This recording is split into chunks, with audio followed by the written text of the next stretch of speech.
Hey, it's Ubu, and today we're going to be discussing Silent Hill F and some of its details that were revealed recently. I haven't made a video like this in a long time. Last time I made one like this, I think I talked about the Silent Hill 2 remake, but I had a lot of fun making that and talking to all the people who commented, sharing their perspectives, their point of views, what they're looking forward to, what they're not looking forward to, and I just enjoyed doing that, creating an area where people can do that kind of thing and not be shamed for it, because this kind of video is not going to be about me just sitting here ranting and raving or complaining, or I might have some concerns and some criticisms of what was revealed, but it is not designed for me to just sit up here on a soapbox and just complain. So I definitely encourage everyone to share their perspectives and their opinions on what they saw at the Silent Hill F gameplay that was recently revealed. And please, all I ask is that you be respectful to everyone else's opinions if they differ from yours, because I want the discussion to be constructive. I recently received some advice from a fellow creator who I definitely look up to, and I respect them and all of their work. They do a lot of great stuff. They told me to remember not to bottleneck myself into sort of a niche, and to remember to have fun and do things different and, experiment and try different things. So while this isn't exactly new to my channel to make a video like this, it reminded me to take it easy every once in a while and just to mix it up some. So I really appreciate them very much, and I hope you enjoyed today's video. I will have some background footage playing here as I discuss my point of view on all of this.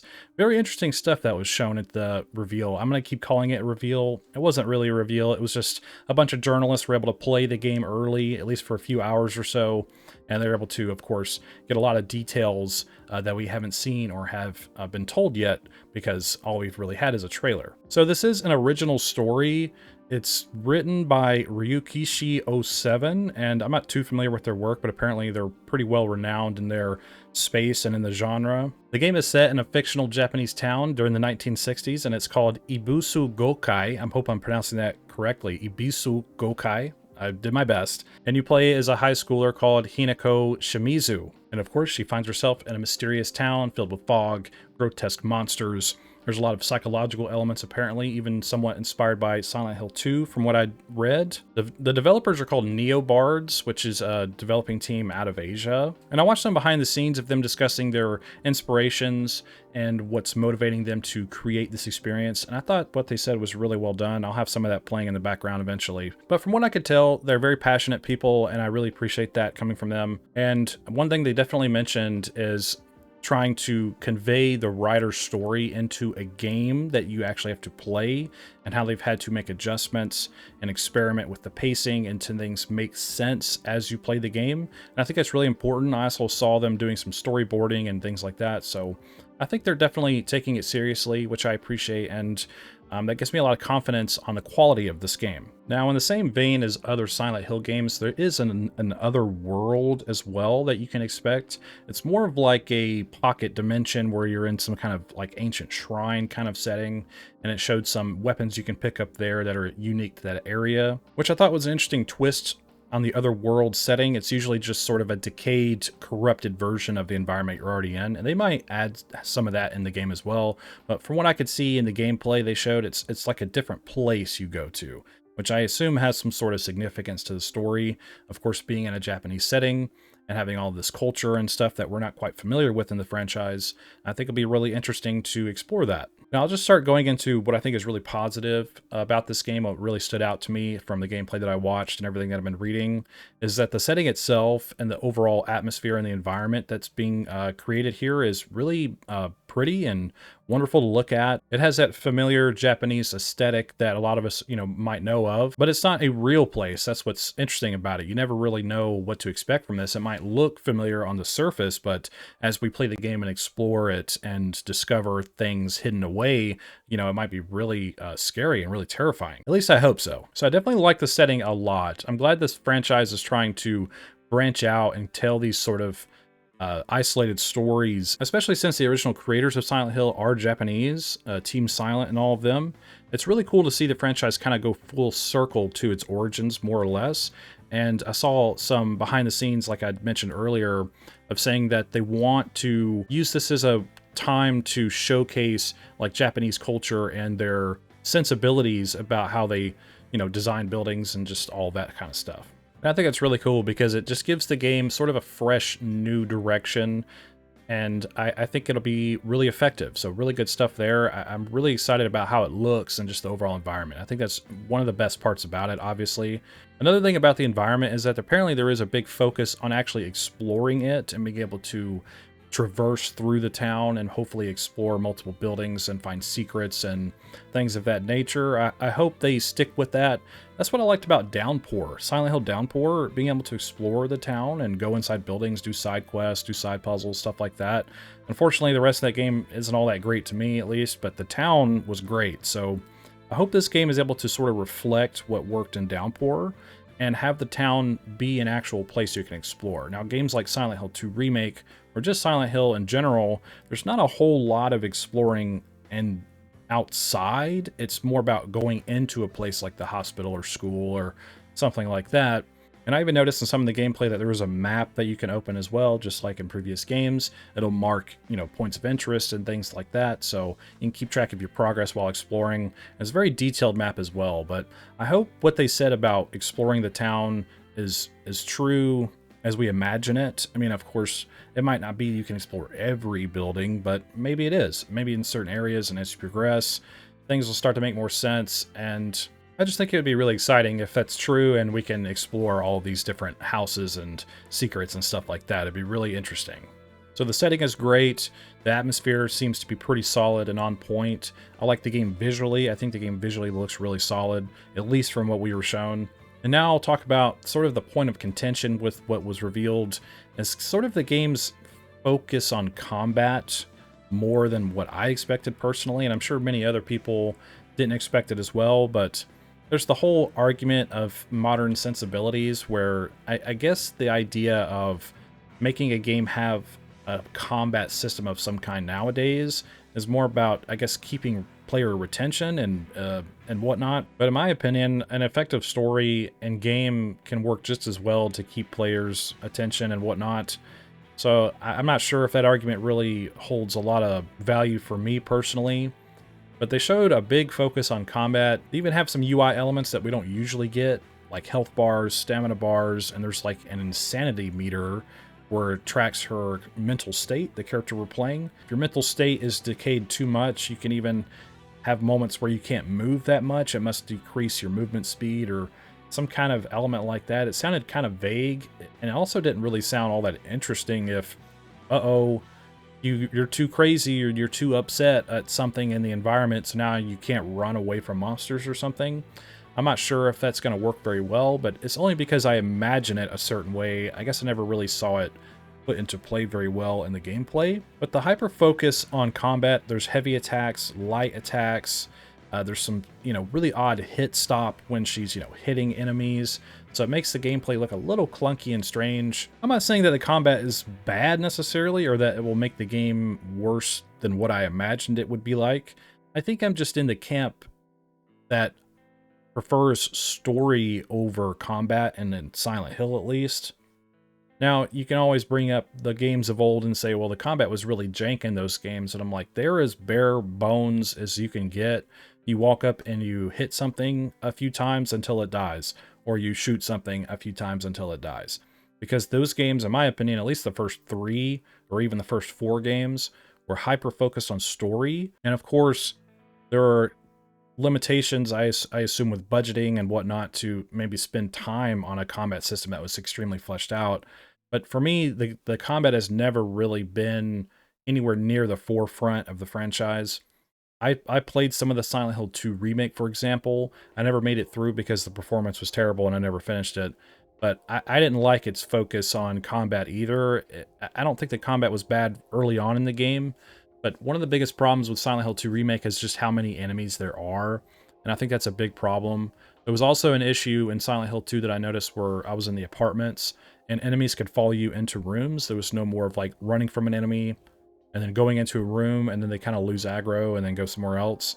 Maybe that happens sometimes, but from my experience, it didn't feel right not being able to actually run away from enemies. However, in Silent Hill F, they did mention, because it is survival horror, and they're trying to, I think, really preserve that approach, that you are able to run from enemies in this game, hopefully because the village is so, explorable and wide open that there are areas where you can just sort of bob and weave and make your way past them. I hope that's true. because I try to take a lot of this information with games nowadays with a grain of salt, because they might be telling the truth, but it might not be as we may imagine it, if that makes sense. So, oh, you can run from enemies in this game, and then you realize that there's a lot of like moments in the game that lock you into combat and you don't have a choice. Which there are moments that I saw where you're like forced to sort of run away from a monster. It's sort of like a chase sequence. And the town becomes a little bit more maze-like. It like changes its layout, and you're in this like run sequence and there's stuff on the walls that try to grab you. I hope that doesn't happen too often. I just don't necessarily like forced scenarios in horror games, and unless it's appropriate for the story and it doesn't break up the pacing too much. Another thing I failed to mention in the comment is there are no firearms in this game. It's just melee combat. You'll find weapons throughout the game, and they do have weapon durability in this game as well, which I found odd. Being survival horror, I imagine it'll work out and hopefully add to the tension of the game and potentially make you behave differently in certain scenarios where my weapons are low durability, I need to run, or just fight your way through and hope for the best. I guess it adds a little bit of, of a dynamic spin to things. I am pretty hesitant on the idea of weapon durability, but if it's implemented well, it could work really well. There's also some upgrade systems they mentioned where you'll find like relics and other things like that, where I assume it'll, enhance your combat capabilities, potentially your health and stamina, and even your insanity meter, or whatever they call that. So with that in mind, I think the combat itself being able to maybe be improved as you play throughout the game, and it feels better as you progress, I think can make the game have a nice sense of progression. However, in horror games, for me at least, if the character becomes too powerful, then tension and the fear of everything kind of just goes out the window. Like, even in Silent Hill 2, that game is really scary in my opinion, especially from a story, like, dread sort of perspective. It's not like monster jump in your face scary. It's just like this oppressive, overwhelming sense of dread that I really like about Silent Hill 2. I hope they're able to preserve that in this game without us feeling like really powerful in the combat. I think it would be just kind of contradicting. So even in Silent Hill 2, you can shoot and kill as many enemies as you want. We never get more powerful, unless I guess you use the secret weapons like the chainsaw and stuff like that. I guess my point is I'm always hesitant on these kind of things being thrown into franchises like this, is because I'm afraid it will just be more about the action and her interaction with monsters rather than the environment and the story itself. Of course, we haven't played the game ourselves. We've only seen a tidbit of information and gameplay, so I'm keeping that in mind with my criticisms here. It's just when I made a video about the combat trailer for Silent Hill 2, I gave it the excuse, and I try to just be open-minded about this, where everyone was kind of losing their minds about the Silent Hill 2 combat trailer, which I don't blame them, but my approach to that was, theoretically, it could just be showing if you were to choose to fight in the combat, this is what it would look like. However, this game is going out of its way to really focus on combat, while at the same time saying you can run if you need to, and also say it's like a very story-driven game. I just feel like a lot of elements, if not done correctly, some things I think will suffer in the long run. However, like I said, this is just theoretical. I'm not really sure, obviously, until we all play it ourselves and actually see it from beginning to end. Because the more I've thought about it, the more I was thinking maybe it'll be just fine and it'll feel completely awesome, especially if the story and everything else shine through really well. Then the combat won't detract from that and won't feel so distracting. So, who knows? It might work out really well, and it might be a super solid gameplay loop that we enjoy, and I guess we'll just have to wait and see. I just think on the surface, it's a little concerning with weapon durability and all of these other things, and I just hope it's effective and it works well. It is said that this game is probably around 12 hours on your first playthrough. I would say maybe a little bit more if you're trying to like 100% it. You're also locked to the canon ending on your first playthrough, and one of the journalists spoiled that there's a UFO ending, so they added that back to the game, which I find to be really strange. I was hoping they would, if they're going to go into the Japanese setting and really detract themselves away from like American Silent Hill, if that makes sense, that they would possibly try to mix it up with its endings, really try something different and symbolic and culturally significant to Japan. but they're just going to throw in a goofy UFO ending again, which is fine. It's not the end of the world. I just find it strange that they didn't take the opportunity to do something else. So with the Silent Hill 2 remake, they mentioned the game's probably like 16 hours. I saw a lot of people take a lot longer than that. Generally speaking, probably more like 20 hours, 24 hours, which is far too long for Silent Hill 2 especially. This game being around 10 to 12, 14 hours, I think is okay, especially if it feels good to play and it's interesting to explore and it's immersive. Hopefully it's able to retain its replayability like the other games were, but I don't see why it wouldn't. I just wonder about really how effective that's going to be. Of course, there will be puzzles and riddles and things of that nature to find throughout the game. There'll be strange set pieces where you need to traverse your way through them by doing some sort of action, like I said, of doing a puzzle or a riddle.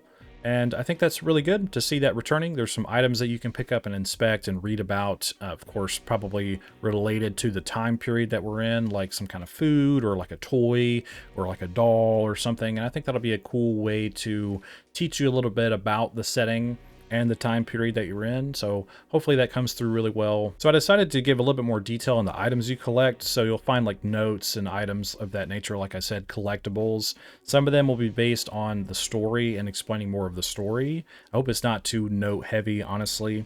But there'll also be collectibles and things that you can turn into shrines that earns you faith, which then you use to increase your character's stats and potentially get equipment that provide buffs and enhancing your combat capabilities. So like I said earlier, I guess that's all right. But like I said, I hope it doesn't make us like really powerful. Of course, it's by choice. If you don't want to upgrade certain things, obviously you wouldn't. But I guess there could be runs where you don't upgrade anything, you know, fun stuff like that, mix it up a little bit.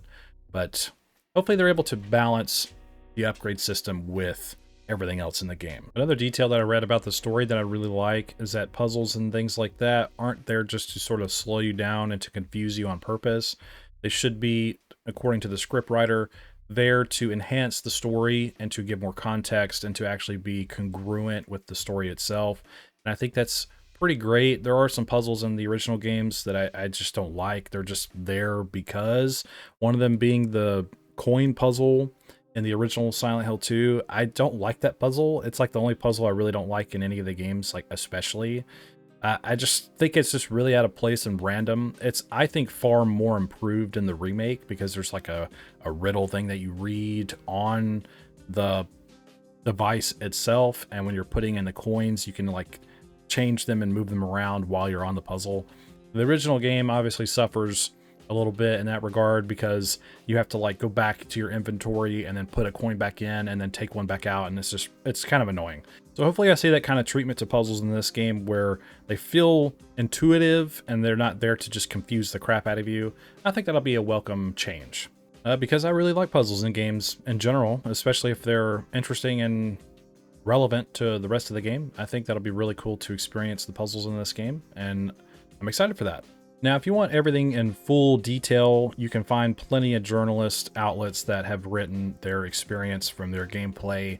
And I hope what I said today gives you enough information to at least get you interested in Silent Hill F.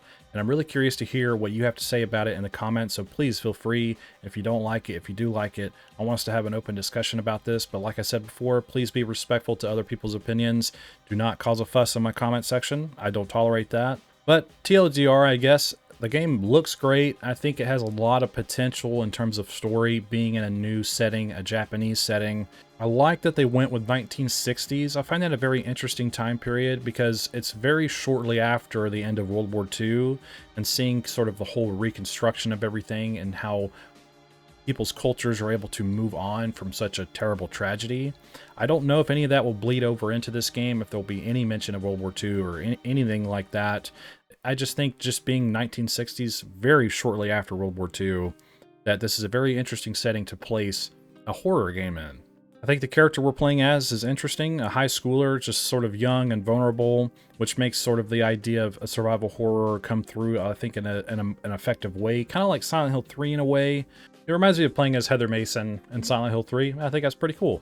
So all that I'm really positive about. I'm just sort of mixed on the hyper focus on combat, having upgrade systems, things like that. I find strange. I hope, like I said, it doesn't break up the pacing and it feels fluid. I would have preferred seeing a more simplified combat system, but at the end of the day, I am excited that Silent Hill games are being made in general. I mean, we went years and years and years without Silent Hill games. And while I may not like everything about some of the recent entries, I think it is good that different developers are able to get their hands on the franchise, add to the catalog of Silent Hill.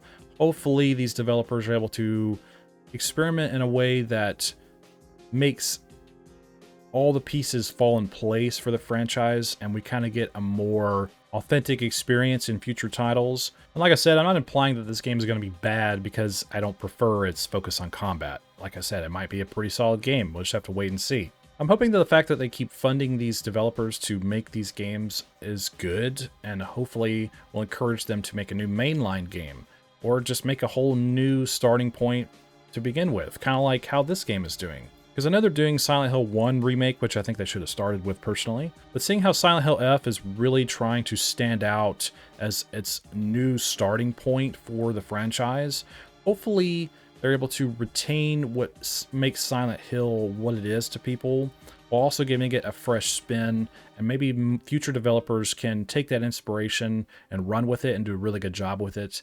And I think you just have to start somewhere. Being so long without Silent Hill games, I thought Ascension was terrible. I'm just going to flat out say it. Silent Hill Ascension was terrible. Like, not good. But Silent Hill F is definitely encouraging me, and I think while I don't like everything about what has been shown, I have a lot of faith in the developers taking the franchise somewhere for the better. But anyways, I don't want to ramble on too long. I guess we'll just wait and see. I might make a follow-up to this video after reading some comments. Who knows? But like I said, feel free to tell me what's up in the comments. Share your opinions. I'll get to all the comments as best I can, and we'll have a discussion about it. I also failed to mention the creator that inspired me to mix things up and try some different things again as Jared of Avalanche Reviews. He's a really nice guy. He does really great stuff on YouTube, and it's just an overall really swell dude. So I really appreciate him a lot and helping inspire me. And he's one of the many inspirations for me making a channel to begin with. So it's really cool that he's taken the time to give me advice, and many other people as well. I'll leave a link to his channel in the pinned comment below so you can go check that out for yourself. He does a lot of great stuff. He does retrospectives on survival horror games like Resident Evil, Silent Hill. He'll talk about old PS1 RPGs. He just kind of does whatever, and it's a good watch and a good listen. He does great stuff over there, so go check it out for yourself. If you'd like to support my channel, hit subscribe, leave a like, comment, share the video. I greatly appreciate that. And I thank you for watching my video. I hope you have a wonderful day, and I think that's all I have to say about it. So thanks for hanging out with me, and don't forget, the pale moth is always watching.